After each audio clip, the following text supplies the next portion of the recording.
대통령이 가장 아낀 관료 최상목이 이재명을 보낸다. 결과적으로 40억을 투입을 안 하는 것이 현재로서는 이재명에게는 가장 지금 뼈아픈 것이죠. 그런데 이 결론을 임명권자는 최상목입니다. 최상목이 윤석열 대통령이 그때 최상목이 박근혜 그 정부 시절에 청와대 경제수석을 하다가 경제 비서관을 했었죠. 경제 비서관을 하다가 그때 이 최순실 사건에 이렇게 연루가 돼서 검찰로부터 참고인 조사를 받았는데 그때 참고인 조사를 지휘했던 서울중앙지검장이 윤석열 대통령이었고 문재인 정부 때 그 정부에서 쫓겨나다시피 했죠. 그 최상목이. 그런데 윤석열 대통령이 나중에 발탁을 했습니다. 그때 당시에 이제 참고인 조사 같은 걸 하면서 눈여겨봤다. 그래서 가장 아끼는 경제관료다. 이런 이야기까지 나왔었죠. 그 최상목을 그다음에 경제수석을 시키고 경제부총리까지 시켜서 최상목이 지금 대통령 권한 대행을 하고 있는 겁니다. 그런데 일전에 그 국회 추천목 세 사람을 한덕수 총리는 임명을 하지 않아서 호락호락하지 않는다고 이재명이 탄핵을 시켜버렸는데 최상목은 그중에서 40억 빼고 2명을 임명을 했죠.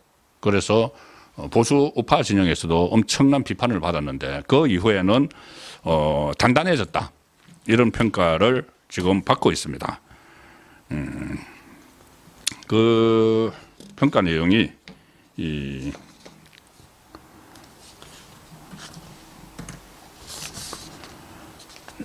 이재명이 제가 오늘 그 혼출 시간에 전해드린 내용이 있었죠.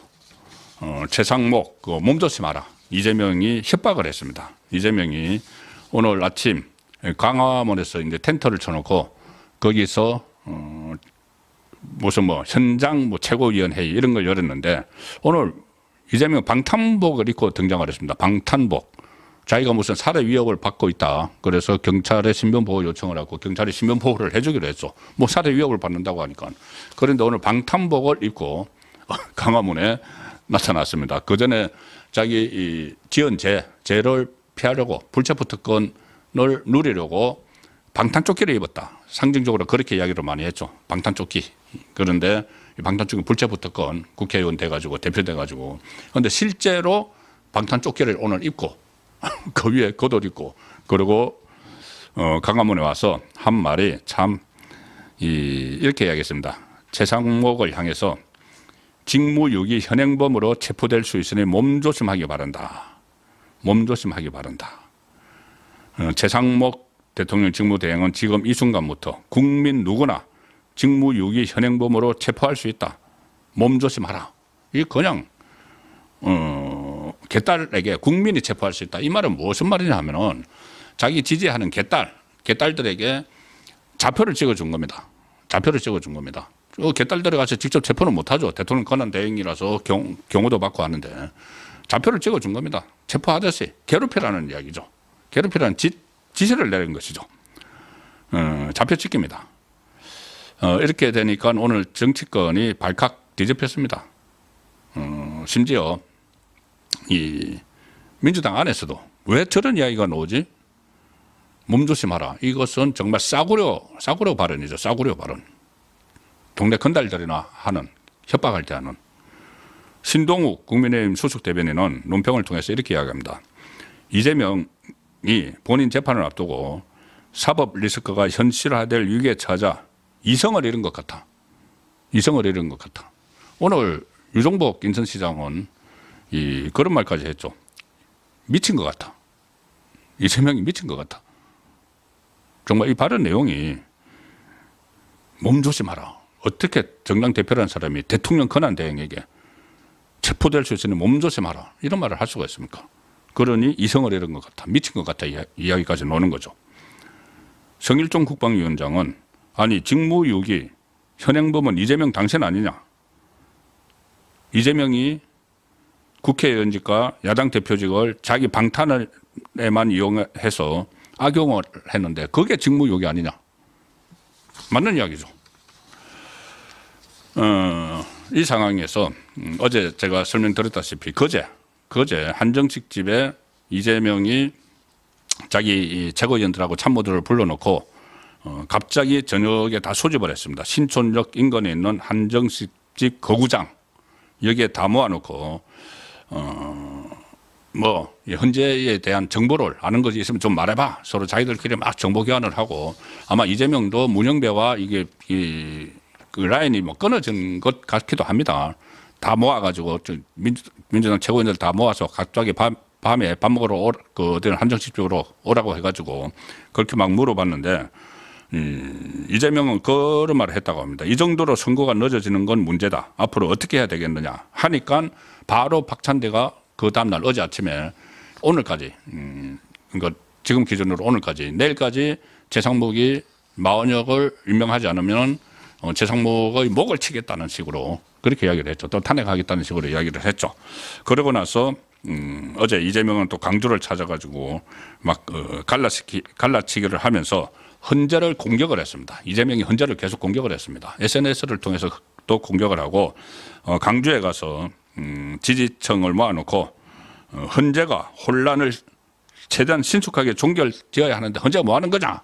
헌재를 막 공격을 합니다. 그러니 얼마나 이재명 그래도 그 파이프를 통해서 정계선이나 다른 빨대를 통해서 헌재 분위기를 알고 있는 거죠. 지금 뭐 각하 쪽으로 가고 있는 것 같다는 보고를 받았기 때문에 갑자기 한밤중에 소집을 하고 막 이렇게 한 겁니다. 그리고 오늘 또 국회에서 비공개 최고위원회의가 열렸는데 그러니까 오늘 그 최상목에 대해서 협박을 하고 나서 또 국회에 가가지고 비공개로 회의를 했는데 여기서도 왜 이렇게 결정이 빨리 안 오고 늦어지느냐 이렇게 짜증 섞인 막 말투를 막 했다고 합니다. 어제 헌재에 대해서 자세히 정보를 들은 사람은 좀 없느냐 이렇게 이야기까지도 하고 또 회의하고 나서 최고위원들하고 또 따로 점심 먹으면서 최상목 권한대행이 왜 마원혁 헌법재판관 후보자 임명을 안 하는데 추가 탄핵을 해야 되는 것 아니냐 뭐 이런 이야기까지 또 뭐 오갔다고 합니다. 자, 이 상황에서 그러면은 최상목은 어떤 반응을 보였을까요? 자기를 가만두지 않겠다고 하고 탄핵을 하겠다고 하고 몸조심하라 이렇게 이야기했는데 최상목은 이 부분에 대해서는 일절 이야기를 하지를 않았습니다.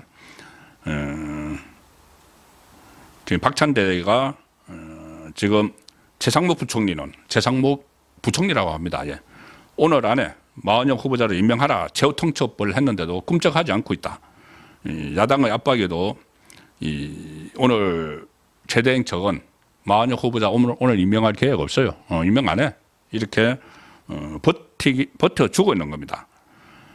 왜 그러냐면 헌재가 그때 이것을 뭐 국회의 권한을 임명하지 않는 것이 국회의 권한을 침탈했다고 하면서도 강제성을 부여할 수는 없었죠. 자, 그리고 곧 윤석열 대통령, 한동숙 국무총리의 탄핵 심판 선고가 임박했기 때문에 줄줄이 귀환을 하게 되면은 직무 복귀를 하게 되면은 그 전까지 자기가 할 필요가 없는 거죠. 그래서 안 하는 겁니다. 이재명이 몸조심하라 이렇게 한 데 대해서도 최상목 대행은 직접 이야기는 안 했지만은 그 대행실을 통해서 부총리실을 통해서 최상목 대행은 그런 데 신경 쓰지 않고 국정 운영에 집중하겠다 이렇게 대응은 하지 않았습니다. 오늘 국정현안관계장관 회의에서도 그런 말을 하지 않았는데 대신 그 회의에 참석한 다른 장관급 인사가 이런 말을 했다고 합니다. 이재명의 협박성 발언은 공무집행방해에 가깝다. 공무집행방해다. 협박. 그리고 지금 SNS에는 이게 공무집행방해 정도가 아니고 협박죄다. 협박죄. 그대로 협박죄죠. 몸조심해 당신. 우리가 동네에서도 동네 건달들이 어디 가서 당신 몸조심해 이렇게 하면은 협박이죠. 협박죄죠. 처벌받습니다. 그런데 대통령 권한대행에게 협박죄를 했다. 협박을 했다. 그런데 그러면 이것이 협박뿐이 아니고 내란을 선동한 게 된다. 대통령이니까. 대통령 역할을 하고 있으니까. 대통령 역할을 하고 있는 사람에게 좌표를 찍어가지고 체포해야 된다. 뭐 그렇게 하고 아무 이유도 없이 뭐 체포권도 없는 국민이 체포해야 된다. 개딸이 체포해야 된다. 그 좌표 찍어준 거죠. 그러면 이것은 대통령 국군 통수권자입니다. 지금 최상목은. 그러면 이것은 내란 선동이죠. 이게 바로 내란 선동이죠. 다른 게 내란 선동이 아니고. 자, 이 상황인데 제가 왜 이제 관료 최상목 이재명 보낸다까지 표현을 하는가 하면은 물론 이제 마흔역을 임명하지 않고 있는 것도 있는데 지금 어쨌든 본인이 이제 탄핵 당할지 안 당할지 모르지만은 이 상황을 좀 제대로 이끌고 가고 있다는 평가가 많습니다. 그 전에 보수 우파에게서 상당히 비판을 받았지만은 그때 마흔역 정계선 조은창 중에서 마흔역 백원장 임명을 해서 비판을 받았는데 지금 그때의 최상목이 아니다. 최상목이 단단해졌다. 이런 이야기가 나오는 이유가 있습니다. 그냥 마흔역을 임명하지 않았다고 그렇게 이야기하는 것이 아니고 지금 마흔역 임명을 보류를 했을 때나 그리고 명태균 특검법 거부권 행사했죠. 명태균 특검법이라는 것이 결국은 여권을 샅샅이 뒤지겠다는 그건데 거기에 대해서 막 협박을 해도 거부권을 행사를 했습니다. 그리고 방통위위원회법 이것도 거부권을 행사했죠. 그러니까 다파의 정치적인 목적의 법안에 대해서는 거부권을 다 행사하고 있는 겁니다. 단순히 마흔역을 임명하지 않는다고 해서 그렇게 평가를 하는 것이 아니고 그리고 바뀐 게 뭐냐면은 국무위원들과 다 상의를 한다는 겁니다. 이런 결정을 할 때 거부권을 행사를 하고 마흔역을 임명하지 않는 거 국무위원들과 상의를 한다. 그러니까는 이런 말까지 그 정부 안에서는 나오죠. 지금 윤석열 대통령 그리고 한덕수 총리 공백기에 우리 국정 운영을 집단 지도 체제 방식으로 하는 것 같아. 다 의견을 중지를 모아서 한다. 그때 처음에 그 재판관 2명 임명했을 때 국무위원 그 국무회의에서 혼이 났죠.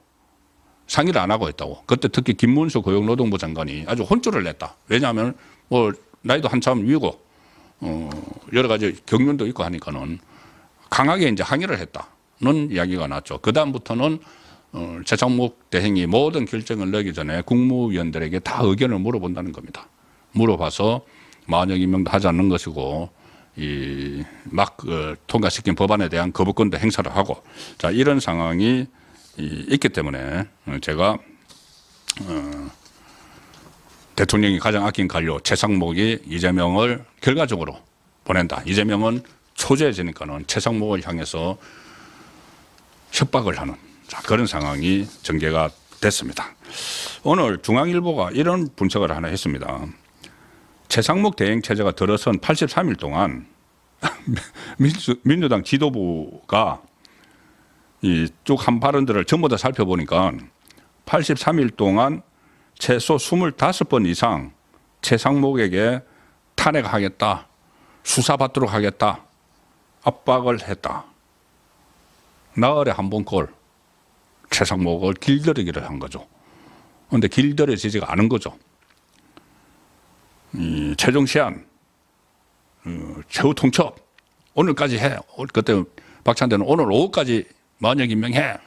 그거 안 하니까는 그 민생 여야정 협의체를 걷어차버리는 그런 짓까지 저질렀죠. 김민석이 이번 주가 마흔역 후보자 임명과 명태균 특검법 공포 최종 시한이다. 최상목 안 하면은 알아서 해. 박성준 원내수석 부대표는 최상목 대행 카드는 그 탄핵 카드는 여전히 살아있다. 진작 탄핵해도 괜찮을 정도다. 전현이. 이렇게 막 하면서도 탄핵 못하죠. 하면은 거의 뭐 끝납니다. 최상목 대행의 대행까지 탄핵을 하면은. 그러니까 이 사람들이 지금 양치기 소년이 돼버린 그런 결과가 나오고 있습니다.